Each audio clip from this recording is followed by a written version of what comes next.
my channel. My name is Monette M. This is my channel, Evolve with Monette.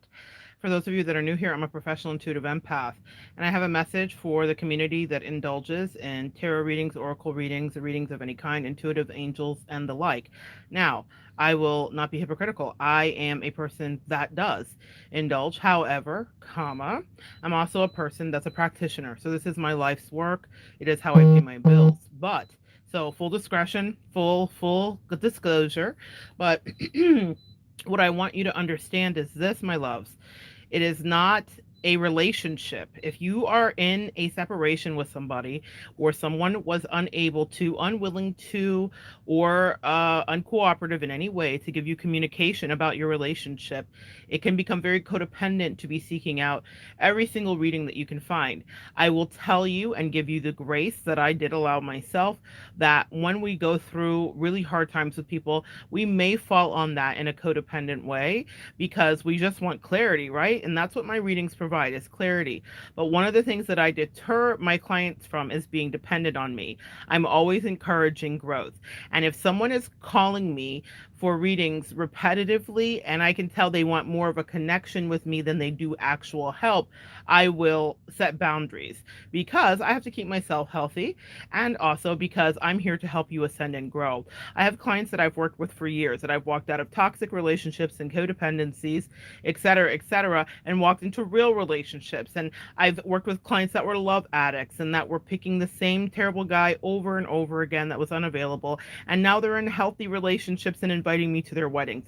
I know how to help you transmute that energy. But I do not want you to have dependency on me or any other reader because it's not healthy. And that's one of the things that we will struggle with as empaths, is our codependency. That is our big Achilles heel. That is the gorilla in the room, the elephant in the room. That's the thing that we need to heal and that other people can perceptively feel, and also what narcissists perceptively feel when they are being predators towards us, is that empty space that we need to fill up. Well, if you've disconnected from a narcissistic relationship or a toxic ex or family member or frenemy, you will sometimes go to those readings to see what you need to see and what they didn't tell you and where they didn't give you clarity. What I will say is give yourself a certain threshold, maybe a month, a week or two, where you're watching those readings, but it cannot be your consistent way of life. Now, a lot of us have readers. I have a few on here specifically that I'm fond of, and I check out their readings from time to time because I like their personality. You guys have heard me talk about the Ghetto Nun. She is a favorite of mine because she's funny, she's insightful, she's smart, she's pithy, she's street smart. There are a lot of reasons that I go to her channel. It's not always because of matters of the heart. In fact, it stopped being about matters of the heart years and years ago. And now I'm going there for information about what I need to know about my spiritual growth, or about changing situations regarding finances. I seek out readers that do specifically financial readings. And the funny thing about any reading, guys, is that if your angels want to get a message to you, they will. So I have been watching financial readings where someone talks about a family member's health. I know how my angels will communicate with me, but a relationship with tarot is not a relationship itself. And the message here is this: if you are in a non-speaking situation or a silent treatment situation and you're relying on the tarot to provide you information about that person, you're keeping an energetic cord tethered to that person and you're not letting them go. A lot of us have come here because of our twin flame journey, that pile of dung, right? Well, what you need to know about that twin flame journey is that it really was just to get you to ascend. It wasn't meant for you to linger there forever to figure out every thought or fear that they have. You will cut cords repeatedly with your twin flame. I will tell you that from my own personal experience. It doesn't mean, because here's the thing: when someone is toxic in that twin flame journey or any connection, and they're not realizing your worth and they're triangulating you and all that other stuff, it's really there for you to grow and for you to see your worth and for you to evolve. It's not there for you to stay and for rekindling most of the time. There will be an infantile percentile of us that actually rekindle with our twin flame, and after after what you really realize, you probably realize you don't want to rekindle with your twin flame because they offered you nothing but getting more in touch with who you are and understanding why you're here on earth. And so it's a lot of wasted energy to invest your time and worth into a reader that is just rehashing, because what you're doing is keeping that cord connected. So you could be doing 25 cord cutting ceremonies, but watching 27 readings about your partner, trying to figure out what's going on with them in the third party. And y'all, can I tell you, stop caring. Move on to your own new person, your own new relationships. I knew that I was ready to make the switch, and I walked into a new healthy relationship a couple of years ago when I decided to really let it go. I had a few months of pity party. I had a few months of obsessive watching, just like you, trying to figure out what I missed and whatever. And what I will be honest with you is a lot of it was hurtful. A lot of those readings revealed to me how sexually attracted that person was to the other party and what they thought of me really. And it was so hurtful. My angels had told me too, it wasn't anything that I couldn't do in my own work. But I will say this, as a practitioner and a reader, we don't always get clarity about our own situations. Sometimes we do, but more often than not, we're just like you. We have to walk through it in the dark because that's what we're here for, is to learn a lesson. So I will say those readings for me were probably more hurtful in the first couple months, because I was like, oh, she in love, or they really, really hate me. And it was really interesting, but it was something my angels wanted me to see. But then I had to disconnect and divest from that because it was only going to be harmful for me. So I stopped watching because I realized like I had to release it. I went through my process of grief. So if you are in the beginning stages of your process of grief of somebody, I am not going to hurry hence you out of it. It takes time. No one can tell you to get out of a heartbreak until you're ready to be out of it. Now I like, as the writer says, I wouldn't take nothing for my journey now. Okay, I wouldn't go back. I don't want to rehash. I don't want to reconnect, and I don't watch readings about my ex because I don't care. But that takes time to happen. What I want you to do is not live in fear and perpetually generate the emotions of that foregone or long lost relationship. I want you to move forward into something that's right for you. Those twin flame journeys that disruptively change your life are there because they were never going to be right. They didn't want to, they were resisting, whatever the case may be, but you got to forgive them and move on, as I love to say from TI, expeditiously, okay? Move on. And if you're watching those readings and you're thinking, well, they're fighting the third party and they're just trying to escape it, they don't know what to do. I think those are so toxic, and I began to have resistance. In fact, this channel was supposed to be a tarot channel completely, and my angels deterred me from that, not because of tarot or any kind of religiosity or anything, but because they said, you will not keep people sick. I see a lot of channels that have millions of views that are keeping people sick. Every view I've got here, I've earned it, and it's been with integrity. It has not been because I want you to be tethered to me. I like if you come back because of my personality. I enjoy my parasocial relationships and exchanges with a few of you that I've really got to get to know over the past couple years. But I don't want you here because of your fear of losing someone else. And so when I do readings, even if I talk about new love coming in, I try not to be fixated on it, because there's more to our lives than love. There is career, there is our family, there is our health, there is our emotional, spiritual well-being, there is our personal wealth. There are a lot of things to know. Tarot readings and oracle readings can provide you with so much information and energy, but becoming obsessive is not a relationship that you want, actually, because what happens is if someone's giving you the silent treatment, that's everything you need to know about that person and the fact that you can never grow.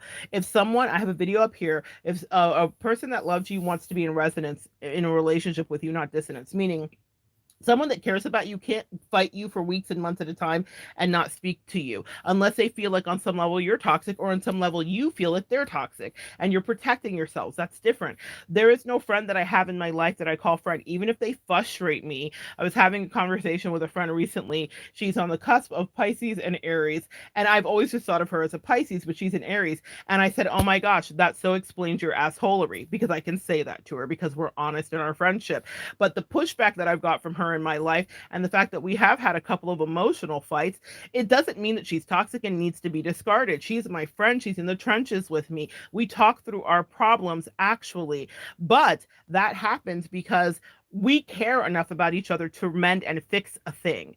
We are not giving each other silent treatments, even when one of us feels like we're not winning. We are actually working through the relationship. If someone, a lover, a friend, a family member, a coworker, is not willing to work through the relationship with you, they're not seeing the value in you, don't run to tarot to fill in the gaps of the vacuum that they created. When it's a physics, it's a law of physics. If there is a vacuum, we will fill it energetically. So if someone is silent treating you, and that is something that is done by narcissistic energy as a tactic, then what they're wanting you to do is fill in the blank of what's going on. They want you to become their mind reader. And when you can't do that, then you run to tarot or you run to readings and you're trying to figure out, well, what was really being said. It's so unhealthy because it keeps you tethered to their energy. And then you're doing all the work as you always were in that relationship. Do you see what I'm saying, guys? You were always the person probably overworking my sweet empaths, my divine feminines, my light workers, my earth angels, and they loved it. They loved the imbalance of that relationship. In the first couple months after I disconnected from my toxic connection, I realized that I was overworking myself, filling in the blank and figuring out all the answers. Now I had the answers, I had premonitions, I had downloads, and I made predictions prior to it ever ending. However, in the end of it, and in the way that the person was so laissez-faire and was really willing to release the connection because it was nothing for her to fight for because she didn't value it. That was what I needed to know. That's nothing that a million tarot readings is going to tell you. I already knew that before we ever separated. I already knew that before I said that enough is enough for me. I am not going to let you siphon any more of my magical energy and protect you from your karma and protect you from your responsibility and protect you from accountability. Because that's what we do when we stay in people's lives too long. And then we start having shit show of lives. And we're like, how did this go wrong? The second I divested, everything went right. But it wasn't something that I needed to stay up night after night watching every single tarot reading. And I will tell you, I love tarot. It is one of my favorite things. I love readings. I love energy. I can read without cards, with tools, without tools. That is my true natural gift. It's what I do. I was at the beach the other night and I put up a picture on my community page and you can see I was watching a reading as I was enjoying my evening. But it wasn't because I was trying to figure out what love situation's happening and where they at. I don't give a I was attracted to whatever the title was because that makes me happy. But I'm not watching it for a purpose of figuring out what's going on with the other person in the party of three. That's my message for you today. I'm watching it for enjoyment, or I'm watching it, or I'm not watching it, or I'm watching a funny comedy skit, or I'm watching Netflix, or I'm watching whatever else, or I'm reading. I'm studying a lot. I take a lot of classes and stuff like that. I do a lot of continuing education regarding spirituality. So it's not always that, but we all have our mind effery, right? We all have our downtime to veg out some smut TV. When I say smut, I mean like a reality TV or something of that nature, or we veg out. There's nothing wrong with that. We can't always be in a state of professorial learning every day, but I don't want you to use a tarot relationship or a tarot channel to light your way into a relationship with someone who is non-communicative. There is nothing that I need to know about my ex that I didn't already know before we were exes. Does that make sense, guys? There is nothing that was going to be answered in any one of those readings other than me seeing clearly her heightened level of attraction and her disparity to me. And that only hurt my feelings, you know? I was like, oh, I totally get why this went the way that it went. But I didn't need to have that be something that was sent to me repeatedly for years on end. I would have never been able to move into the new relationship I'm in or the new connections and make new friends that I'm making every day. I would not have been able to do any of that if I would have stayed in that mourning kind of way, in that bitter kind of way, in that angry kind of way. Because the truth is sometimes our angels allow the other person to choose first. That way they cannot backtrack once we finally get connected with our worth, or once they realize what we're worth. A lot of you guys, oh, message, that's for somebody here. Someone's realizing your worth right now. They realize what they threw away. They realize how they treated you, and they realize that you will no longer play. Message, I'm proud of you for whoever that is. I already have my story. That is not mine. That is for someone else. I am proud of you. Know who you are. You are special. You are set apart.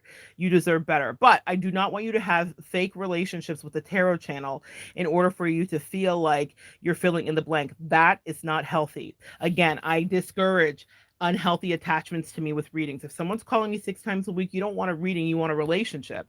Now that's different. And everything can be monetized, but that's not healthy. I want people that are doing their own work. I ended my last reading for the afternoon. I have more clients this afternoon, but for the early afternoon, with the client getting on the phone with me. I've worked with her for 3 years, and she said to me, "I just want to thank you for being with me and guiding me and walking me through things." But see, the reason I mention this isn't just to say, "Oh, magic me." It is to say she did her work. She actually walked through dark nights of the soul, realizing her worth, evolving into an empress, settling into her divine feminine, being on certain levels of attraction where she wasn't hunting, but she was attracting.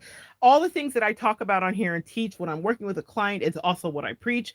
And she wasn't just leeching energy off of me, but I loved her gratitude offering as we began. And it was a validation of the work that I'm committed to do. I do not want you to be codependent on me. I want you to be reliant on you. Any reader worth their salt wants that. I'm grateful for her continued business, and I'm grateful for what I would consider our emotional friendship. But I also have boundaries, and I also realize that the reason she's accelerating in her life is not because of me. My guidance helps from my angels, certainly, but it's because of her, because she did her work, because she stopped watching a million tarot readings about someone who didn't appreciate her worth, and she found her worth, and she sits in that. And now things are lining up beautifully. Everything's coming up roses, and she can finally see that doing the work was the destiny. That was why she went through that dark night. That's why the rejection happened. That's why the person didn't treat her right. It's because it was meant to grow her. Those tarot readings are nice, and for a time you might need them, but don't let them be what you depend on. And I say that because it's the truth. And even though it's my work and what I do, you will have to develop your own intuition. I'm here to guide you. I'm here to help you. And very often my clients help me. They ascend me and they teach me. It is not codependency, it's interdependency. If you are leaning more in a codependent way, then this is a video you needed to hear, and I've said what I had to say. There is no judgment in you doing that. I get it, y'all. We all go through it, but then I want you to get over it, okay? And move towards asking your own questions and getting your own answers. The world is a tarot card, guys. I get readings every day from messages, signs, symbols, animal totems, and numbers, songs that come my way. If I have a question or if I'm wondering about how to solve it, if I got a problem, I'll solve it. My angels solve it. I don't need a reading. They're fun because they are connections to people. Like I said, there's a few people that I really enjoy their delivery, right? And for people that watch me, you may enjoy my delivery, whatever that may be. But I want you to have your own interdependency. I'm proud of you. There is a season for everything, but don't get too reliant on the messages that others bring. Because at the end of the day, the reason we incarnate is to trust intrinsically our own message. No one can sway me. If I'm around somebody and I notice, it's because when I allow myself or I bless people, and yes, people could say that's funny to say, but understand that your energy is a blessing, my sweet empaths, when you come people's way, because you've done a lot of work, a lot of shadow work that people run from. You did it. So when I come into someone's life, I am there to edify them and work with them. It doesn't mean we won't have some friction or some things, because usually if you come into someone's life, you both have things to work on, myself included. But it means if someone is resistant to do the work, they want a silent treatment, they don't want to communicate well, they want to pick fights, they're going out of their way to be provocative, but not in a healthy way, then you do not have to stick and stay. There are other people that will benefit from your energy. The work that I do, as much as I'm saying don't be reliant on tarot readings, has been so healthy for me because I understand my value intrinsically now.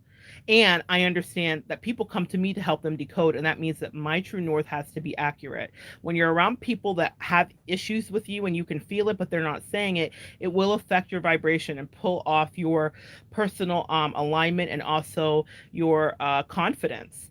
And so when I sense that someone has jealousy issues with me that they may not even understand, or they're threatened or triggered by me because I'm standing in my light and I won't shrink, if someone says keywords to me like, "This is a lie," lot or you're too much, I immediately recoil from them because they will, and I've been teaching this a lot because it's a lesson I've been walking through, find confirmation bias around them, other family members that are small minded, or other friends or other lovers that can never fathom the work that you do or who you are. And they don't want to see you guys maybe even around each other, and they will start to get in their ear. And because they're weak, they'll start to project that fear towards you. And then you start to waver. And you're like, whoa, it's that moment when Jesus says to Peter, walk on the water. And Peter is walking on the water and he's doing it. But then he looks around him and he starts to fall through the water instead of owning the gift that Jesus bestowed upon him. There are moments when we walk on water, sweet empaths, my earth angels, where we are bestowed gifts of Jesus, of the Creator, where we are intrinsically and emotionally connected to Source and to every living thing, and we're giving messages that are Rhema words. We are bringing through as we are being used as conduit to bring through information. But people around us don't understand it because they don't trust their inner selves. So when I'm around someone who tries to tell me I'm too much, I say, oh, you're right. I am too much for you. And I get away from them as quickly as I can because I understand what they will begin to do is try to break me down so that they can compartmentalize me so that I am more palatable for them. They will try to break me down into little parts that make it easy for them to be comfortable around me. I am no longer interested in making anyone comfortable around me. If you can't stand me in my light, then you will stand me from far away because I'm too bright to be up close. And that might ruin your day. The demons don't like light, angels. And there are people that we will get around that will feel a way about that. And they will attack us quietly, secretly, covertly, very scorpionic energy.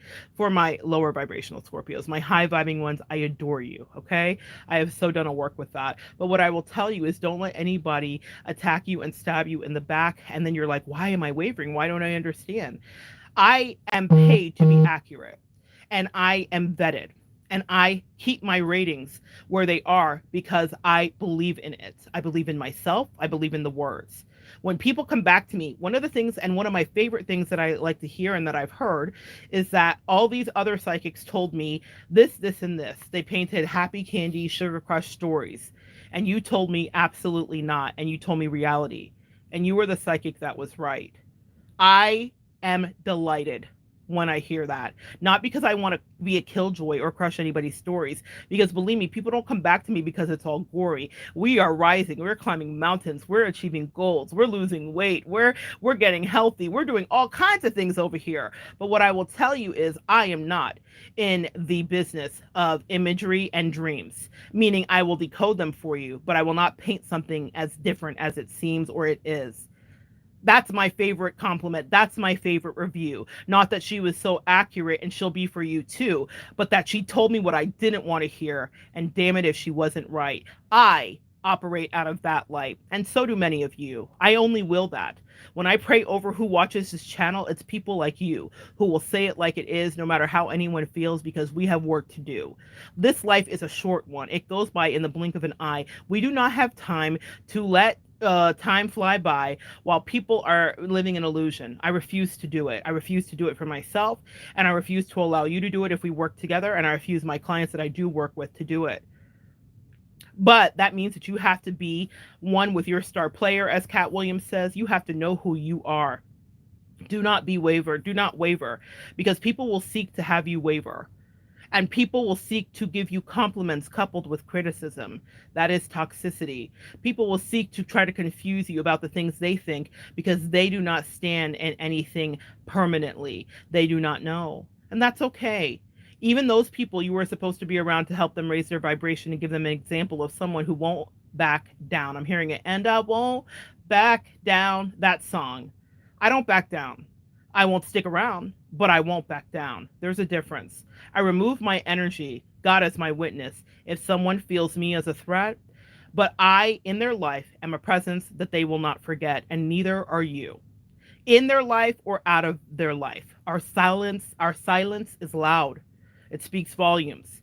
If you remove yourself, that's when people actually hear the echoes of you. A lot of us spend a lot of time wasting our breath and our energy trying to convince something and somebodies of things that we see. They don't need to know. A prophet is never respected in their hometown. I have a video up here about that. Search it out if you want to hear it. It's one of my favorites. A prophet is never respected in their hometown. This was the allegory given to us by Jesus. His fam and friends thought he was crazy. They didn't understand. I think you're crazy. They didn't understand. But he was giving the gift of prophecy. He could foresee his Judases and his Marys. He knew his peeps. He knew what he was there to do. And now we still talk about him and think about him all those years later. But they stoned him and put him to death and said that his brain had left and he didn't know what he was talking about. Sometimes you have to leave the people that you're around to get the respect you deserve. When I got the respect I deserved and it grows and mounts, it became to me, or it came around to me because I dismounted from friends and family that thought that they knew me, that wanted access to me, that really thought that they wanted the best for me, but their demons hated me. They couldn't figure it out. But see, I read energy. I don't just read mouths. I don't just listen to what you're saying. I hear the drips of sarcasm. I hear the hyena vicious laughter. There are things that I wish I could tell people that I hear so that they could understand. I'm not the person to stand in my face and lie, and neither are you, empath. Those lies don't get by. We are powerful, and that is unnerving. The people that want to get away with murder, the people that love a slice of the devil's pie, the people that are duplicitous, the people that live in their own energies and they like to lie. We don't tolerate that. I unapologetically don't tolerate it. It's what makes me good at what I do, but it took a lot of years to learn it. And so I want to pass it along to you. If there's a 20-year-old listening, or maybe you're 22, you will still have to walk through your lessons, but hear the words I say. If you know a truth, stand in that truth. And you don't have to be scared, but you are allowed to walk away. I love you guys so much. Come back and join me next time, and we will continue to evolve together.